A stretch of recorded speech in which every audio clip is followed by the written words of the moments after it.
Hello team, third time lucky. Morning. This is an ATP Geopolitics video with myself, Jonathan M.S. Pearce. A Ukraine war news update, first part thereof, for the 13th of November 2023.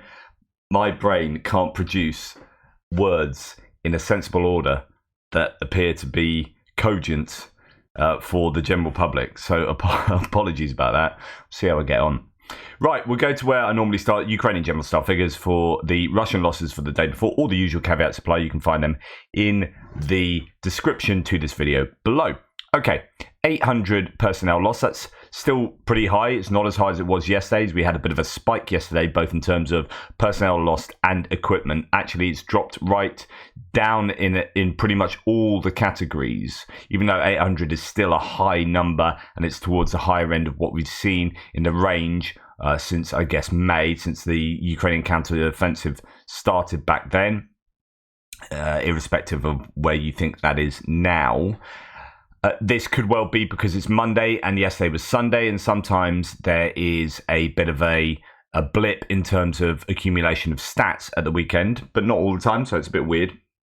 Also, there's weather to contend with as well. Okay, 800 personnel lost, 5 tanks, 6 armoured personnel vehicles, and 10 artillery systems. So that's right back down to very low numbers in all of those categories, considering what we have seen. Yesterday saw some huge numbers posted, particularly in APVs and artillery systems, up in the upper 30s, if I remember correctly. No MLRS anti-aircraft warfare system, no drones and cruise missiles from, well, actually, that may well pertain to the night before, because it's usually one day lag in the drone and cruise missile categories. But actually, I don't think there was any news last night. I've got very little to say in both the first two sections of today's video. And then 5 vehicles and fuel tanks is possibly the lowest I can remember seeing at all.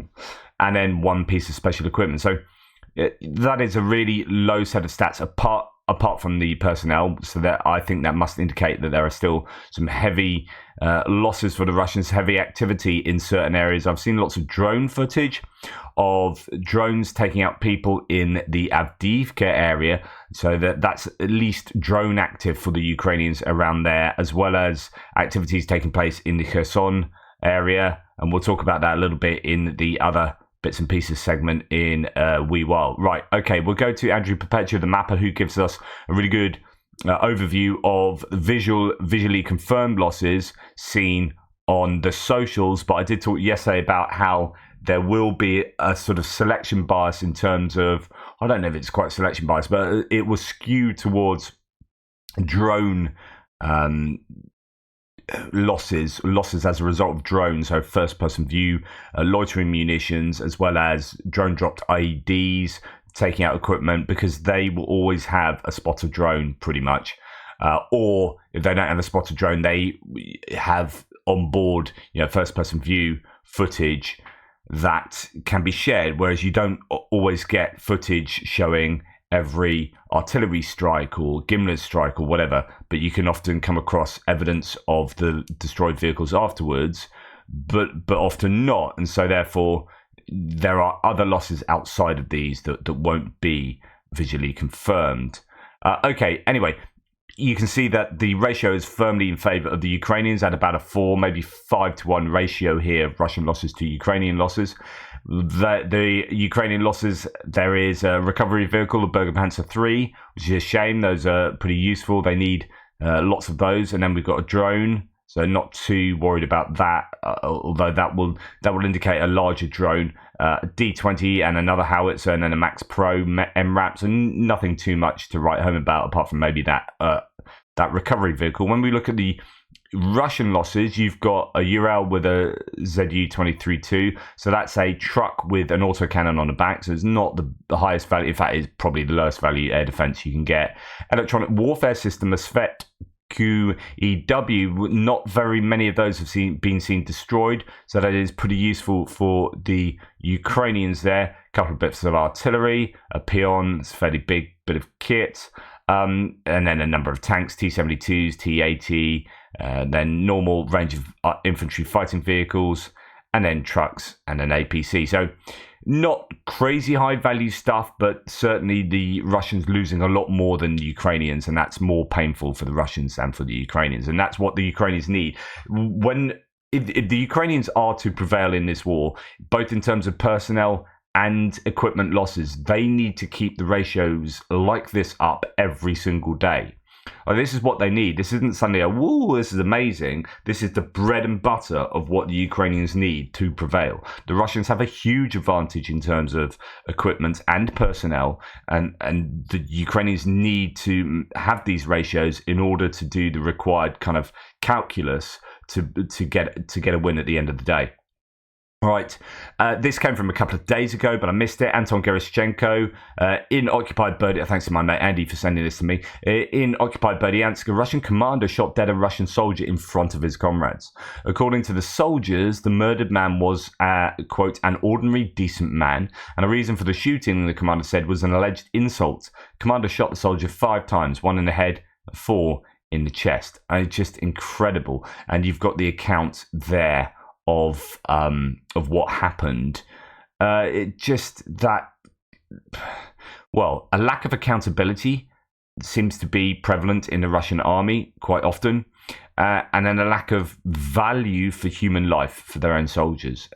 Put those two together and you get incidents like that, and kind of lack of moral fiber as well. Okay, talking of strikes, distant strikes, and you can see there's only one tab here. They're basically very little to report on. In fact, this should be not in my strikes. This should be in the previous segment. So actually, there's nothing in the strike segment today. Russia has released details of an arson attack on a military commandant's office in occupied Crimea. It happened yesterday evening in Sevastopol, says Tim White yesterday. So actually, this did happen on the 11th. Molotov cocktail thrown at the door. The 62-year-old was then arrested later. So yeah, that is the extent of my strike segment, which is not my strike segment. So I have nothing to report in that segment, technically. Right, we'll move on to other bits and pieces here. So what do we have? We have a few things to say about activity in the Kherson area. So we're going to go there first. We'll look at Trent Telenko saying this is a Ukrainian ferry made from a pontoon bridge section carrying a 155mm wheeled gun. If it is a recent bit of footage over the Dnipro and not a Snake Island campaign or something else, then Russia has just gotten a lot worse of a logistical problem in eastern Kherson.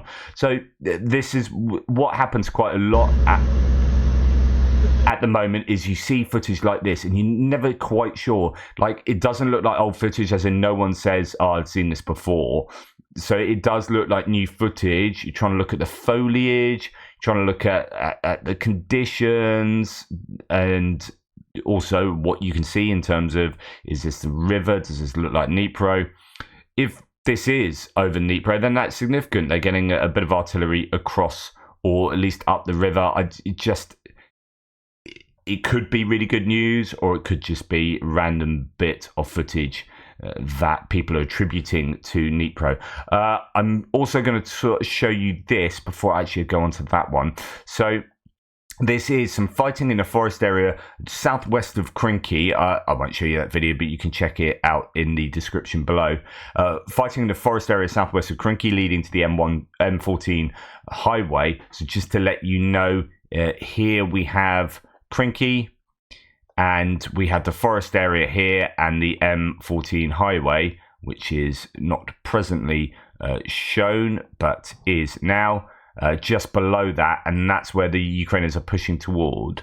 Now, what this footage shows is a bit of a high pressured, a bit of combat footage. It has been geolocated to actually only the very outskirts of the forest and the outskirts of the Krinky village as those two meet. And indeed, when we look at the mapping, and JR's already done a mapping update for me today, so what a legend. Thanks, mate. He's back from being away. We see that actually Andrew Perpetua has the Krinky line much reduced. And this is, I don't know whether this is actually that the Ukrainians have been pushed back, or it was an overzealous initial interpretation of the data, and it could be something of a rejig. We'll see. I'll have a look in my frontline update proper, but that geolocation certainly supports that the Ukrainians might not be as far into the forest as originally thought. Left bank, Ukrainians are active, small boat, quick mobility. So here's another bit of river footage. Why I wanted to show you this wasn't anything pertaining to particular knowledge of what's going on in this area. We do have just what looks like to be just young Ukrainian soldiers moving in the probably foggy morning across a river. So one assumes it probably is the Dnipro River. But you just look at these lads and you think, oh, these are just normal young lads going to do their work. And do you know what? When I look at that, I think, what's the percentage chance that these guys will live out the rest of the week? And it's so sad. You think these are just normal young lads doing something that they feel they have to do, and it's not their fault that they will die. They are protecting their homeland that's been invaded by an aggressor. I think it's such a shame, this waste of human life that is completely the fault of the Russians here. But nonetheless, I digress. That it shows we're seeing lots more footage concerning river activities. Now, what has been doing the rounds this morning is this. So breaking, says PSTAR11. The Russian MOD has announced via RIA Novosti and also TASS, apparently, the retreat to a more advantageous position on the left bank of Dnipro. So this was what was initially reported. The news, the commander, and this is TASS, the commander of Dnipro group has decided to regroup troops to more advantageous positions east of Dnipro, right? So that is regrouping to more advantageous positions is the Russian translation of we're retreating. As always, the phrasing of when they're having to move back. Then they cancelled that a few minutes later, and they said, we apologise to our subscribers and readers. TASS cancelled that announcement, and the same with RIA Novosti. Having assessed the current situation, the commander of the Dnipro group decided to transfer troops to more advantageous positions east of Dnipro, the Russian Ministry of Defense reports. After the regrouping, Dnipro will release part of its forces, which will be used for an offensive in other directions, the ministry noted. It's interesting. So anyway, this was basically walked back by those Russian news sources. So quite what's going on there, I don't know. It appears that they probably have had to do a bit of a retreat in that area as they are under pressure, although I must also note that the Ukrainians might not be as far into the Krinky area as had originally been thought. So not 100% sure what's going on. If you want the Russian perspective about Krinky, please read this article from BBC World, says PSTAR11, and then more information here. So interesting theory about the simultaneous announcement on RIA and TASS of the upcoming regrouping of Russian troops on the left bank. It does not seem implausible, so it could well have happened. A really interesting story. The message about the withdrawal to more advantageous positions was not with reference to sources, but on behalf of the Ministry of Defense. The message is not one line, but expanded. And TASS is not a Telegram garbage dump, not in the sense that he is not, but in the sense that he invents things on behalf of the Moscow region. The people he will receive are not illusory. So the Google Translate is a bit dodgy here. And the fact that it is synchronous with the RIA makes one think that the news was under embargo. The Ministry of Defense simply postponed the time of the statement and forgot to warn RIA and TASS. Therefore, today or tomorrow, I would expect a briefing by some idiot from the Ministry of Defense, Toplinsky, where they will repeat the same thing. Surely this statement could not have appeared out of thin air in the country's two main news outlets. So this is a good point. So they are regrouping and they have made some kind of moves backwards. Then it's possibly just about the timing of the message and they got the timing wrong, but it will come out eventually more formally. That is the theory from that source at least. Right, Peace11 says the military, in addition, has said that before the breakthrough and capture of Krinky, several sabotage and reconnaissance groups of the Ukrainian armed forces traveled along the occupied bank of the Dnipro. They drove Gazelle and Ziguli cars and were dressed as Russian military personnel, firefighters, or employees of the Ministry of Emergency Situations. Quote, "We drove up almost close to the positions while our people were watching. They were all knocked down," says a BBC source. So this is BBC Russia. And we'll look at the translated version. It's suicide to move there, what the Russian military says about the bridgehead of the armed forces of Ukraine on the left bank of Dnipro. Ukrainian army broke through the occupied left bank. A few days ago, Ukrainian troops occupied the village of Krinky, and a day ago they transferred heavy equipment there. The BBC has managed to speak to several Russian soldiers who described the fighting near Krinky as a suicide. BBC sources in the Russian army confirmed that armed forces of Ukraine not only crossed into Russian occupied territory and for the first time occupied a bridgehead on the carefully defended left bank of the Dnipro River in the Kherson region, but also began to transfer military equipment there. According to BBC sources of the armed forces of Ukraine, from this point, the armed forces of Ukraine want to launch a larger offensive to divide the Russian troops and cut their supply line. Quote, "Yes, they are on our side. In the Krinky area, they gained a foothold." This is on their side of the river. "About 500 Ukrainians are definitely there," so the military of one of the Russian battalions. The military, in addition, said that before the breakthrough and capture of Krinky, several sabotage and reconnaissance groups of the armed forces of Ukraine traveled along the occupied riverbank, and as said, they drove those cars and they dressed up as Russian soldiers, firefighters, and employees of the Ministry of Emergency Situations. That's what the source told the BBC. "We drove almost close to the positions while ours were watching. They were all knocked down." I'm not quite sure what that exactly means. After those attacks, other than that they lost some troops in these kind of subterfuge situations. Infantrymen crossed the Dnipro and entered through the forest of Krinky on the 19th, 20th, and 21st of October. So this is going back quite a long time. We were badly defeated here, but then they sent us the Marines, and that's the only reason we survived. So they got reinforcements from their own Marine troops. I didn't see any tanks here. They drove them from the other side and smacked them in the Antonivsky area, but they took over some of our cars. The Ukrainian military has used and continues to use boats and can travel at speeds of 100 kilometers an hour, and in the fall, in the autumn, in heavy fog, as we just seen.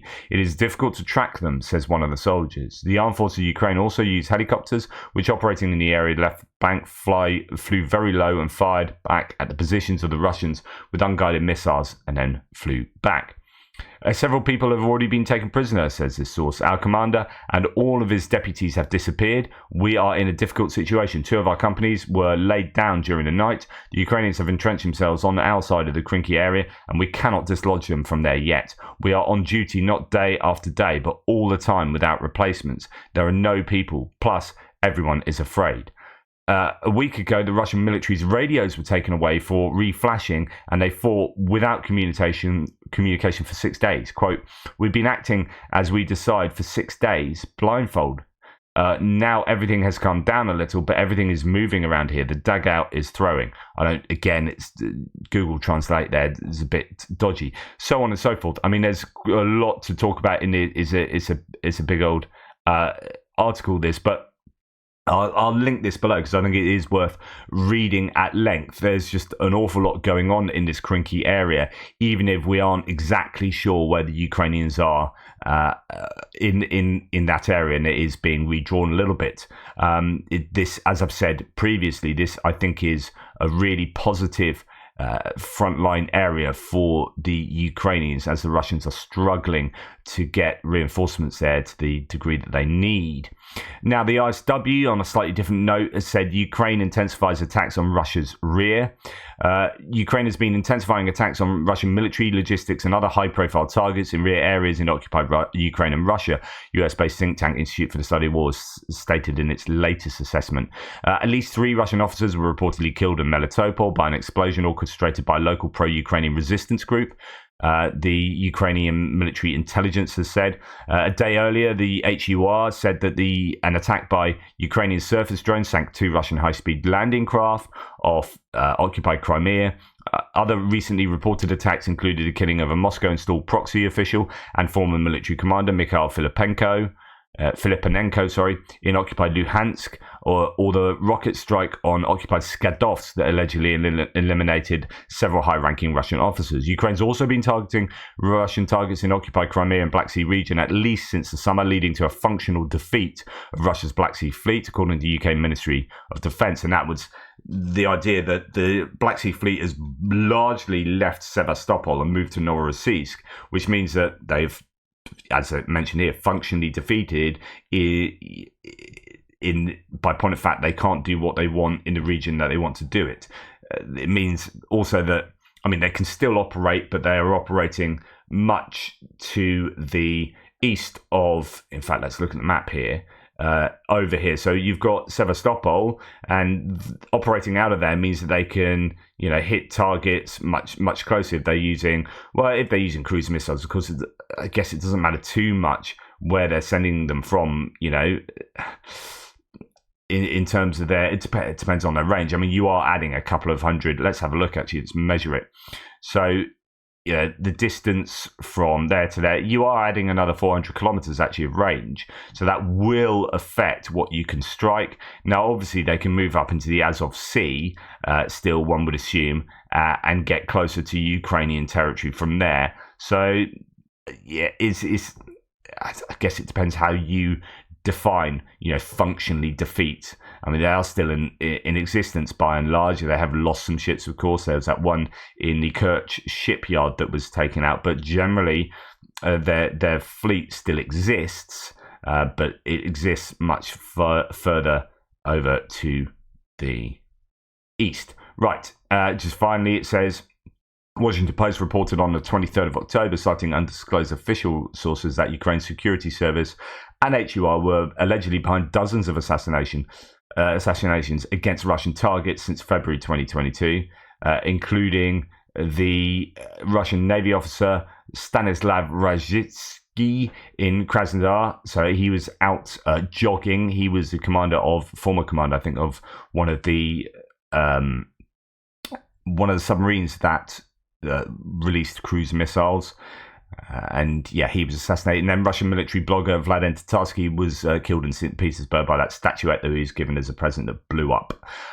Anyway, those kind of things are happening consistently, and the ISW just recognizing that the Ukrainians are continuing to have, a decent effect on the Russian logistics, on their command and control, on these targets way behind front lines, even if I guess the Russians aren't being pushed back on the front lines themselves too significantly. And in fact, you can see from the pins here that most of the pins signify Russian gains for the last sort of 24, 48 hours. So we are moving, I think, into a new period of Russian offensive posture, but they are also losing quite a lot of equipment. So we heard in reporting from Ukraine that they've lost quite a lot of equipment around the Vuhledar area, trying to do the same kind of thing. They've lost a lot of equipment around the Novomykhailivka area, and of course Avdiivka and elsewhere. So it has been an expensive month for the Russians. As they move to offensive posture, it actually has meant that they've lost more equipment than they were losing when in a defensive posture. So, go figure. Anyway, thanks for watching. Please like, subscribe, and share. I've talked about a little bit more to do with frontline and equipment than the newsy stuff. So, there will be more in the geopolitical section coming. Take care. Speak soon.